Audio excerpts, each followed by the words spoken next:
Not until you tell me what you did. Hieronymous brushes the hair out of Tori's face as he lies her back in the pillows. Her breathing was shallow, but she was still breathing.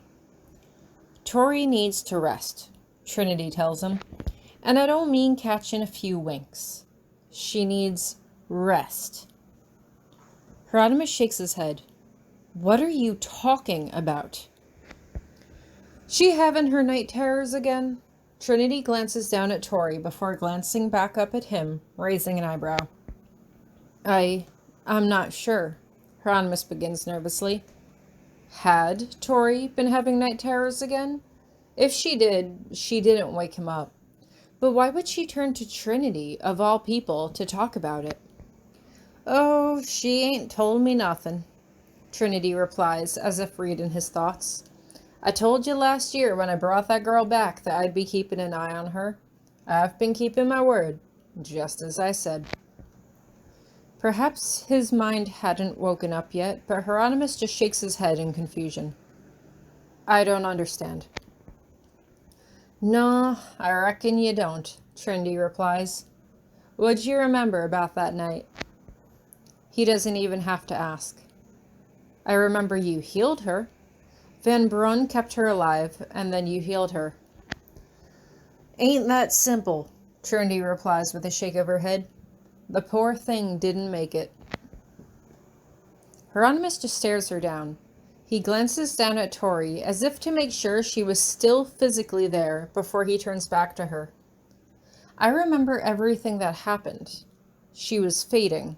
Potsdam asked you to invoke a solemn bond, and Jason linked his magic with hers to keep her alive. You healed her. Trinity just shakes her head. I brought her back. Hieronymous just stares at her, at a loss for words. That's what a solemn bond is. I asked the three kindred to have mercy on an innocent, and it seems they did. Cost me and Jason something awful, but life isn't life without sacrifice. He remembered all the times he had overheard Tori mention being brought back from the dead. He had always entertained her, but he had never really thought that he had actually lost her. Apparently, he had, and it was only thanks to Trinity and Coleman that she was still here. But she's okay now, Hieronymous says, looking down at Tori again. He had to keep checking to make sure she was still there, as if afraid she was going to disappear at any second.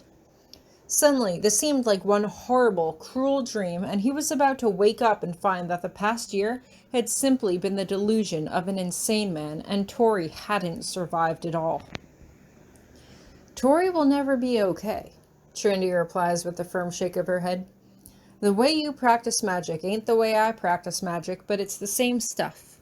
Me and you and Tori and all us magical folk, we got stardust in our blood. We are inside the universe, and the universe is inside us. For Tori, that universe is starting to feel like a lonely place. Hieronymous just blinks at her. I don't understand. She's been different since Christmas time, hasn't she? Trinity asks. When you took her to your home in the other world? How did she even know about that? Had Tori told her about that? Yes, but Trinity just shakes her head. You can't give the girl a forest and then expect her to survive on a rosebush. Hieronymous can feel his anger starting to flare up inside of him, but he was doing his best to keep it in check. At least Tori had given him enough practice with that lately. I don't understand what you're trying to say. Stop talking in riddles and just tell me what happened and how to help her. You cut the channel, Trinity replies. Tori didn't know what she was missing until she really spent time there. Tori has the body of the girl and the mind of just another young'un, but she's part of the old magic now. While she was there, she felt the stardust. She felt the universe. She felt her magic. She understood that she was one and one was her. Then she came back here. She can't feel the stardust. She can't feel the universe. That's the price she has to pay. Hieronymous is silent for a moment as he takes this in. He had noticed that Tori was more distant with him after they got back from vacation, but he had thought that it was due to his own behavior. If I understand you correctly, Tori is suffering because she doesn't have enough mana to sustain herself here? But I don't understand. Why is this only happening now? Used to surviving on crumbs, Trinity replies with a shrug. You give a mouse some crumbs, he'll feed on the crumbs. You give a mouse a feast, he'll gorge on the feast. You give a mouse some crumbs, and suddenly he realizes ain't enough for him no more. Now he wants the feast. He shakes his head. But she never told me any of this. Tori's a youngin', Trinity replies. You don't have any youngins yourself, Hieronymous, but one day you'll see. A baby ain't able to tell you he's hungry.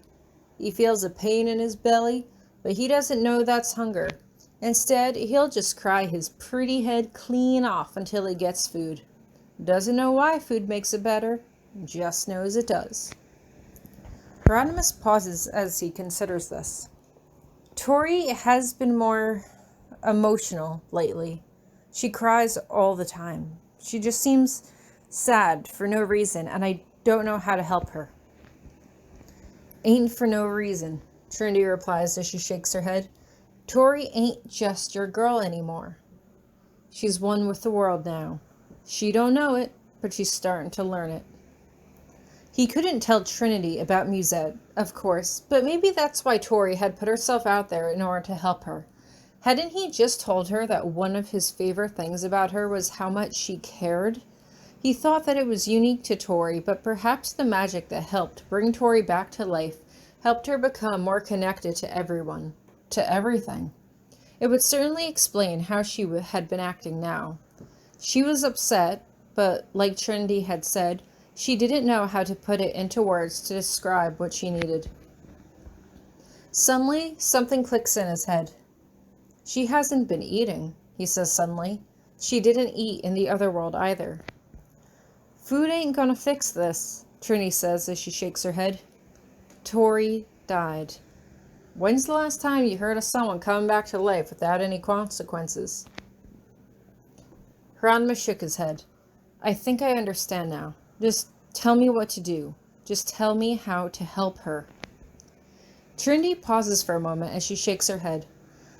Girl's in distress. Something set her off. Ain't up for you to tell me what, but the best chance you got of bringing back Tori back to the other world. Doesn't have to be for long, but it'll help her get her mind right. Her nightmares are getting so bad I can't catch a wink of sleep at night. Hieronymus frowns in confusion. You can see her night terrors? Trinity lets out a sigh of frustration. I keep telling you, we're all connected. She reaches into a pocket on her dress as she takes out a slip of paper, handing it to him. He takes it hesitantly and unfolds it, glancing at the list of roots and herbs found mostly in the other world. What's this? Think of it as medicine, Trinity says. Helps calm the nerves. She heads to the door. You be good to that girl now, you hear? Of course, he replies. He turns around, about to thank her, but she's already gone.